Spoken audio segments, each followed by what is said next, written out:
There's often a debate about growth versus value. Are you a growth investor, or are you a value investor, or are you neither?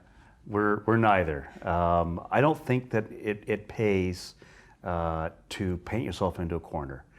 Some businesses in some industries are growing very, very rapidly, and there are other companies that are not growing super rapidly, but very, very profitable, and return a lot of capital to shareholders. And so I think that there's a place for both kind of companies in your portfolio, because you want to fill in certain spots, a number of dance cards, so to speak, as Warren Buffett says.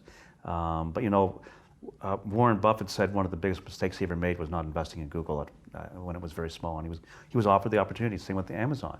You know, sometimes growth stays growth for a long, long time, and sometimes value turns into growth, and you never really know. And I've interviewed people before, money managers, who say, "Oh, I can't touch that stock. It's trading at 28 times earnings."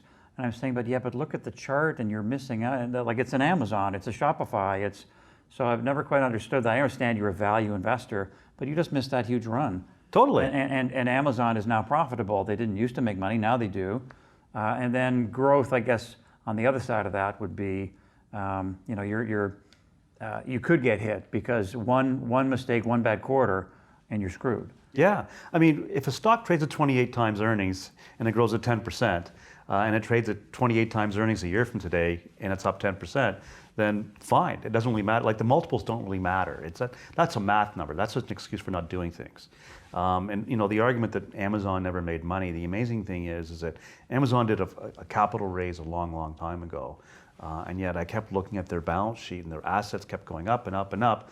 And people kept saying they didn't make any money, but how did they fund all those assets? So that money came from somewhere.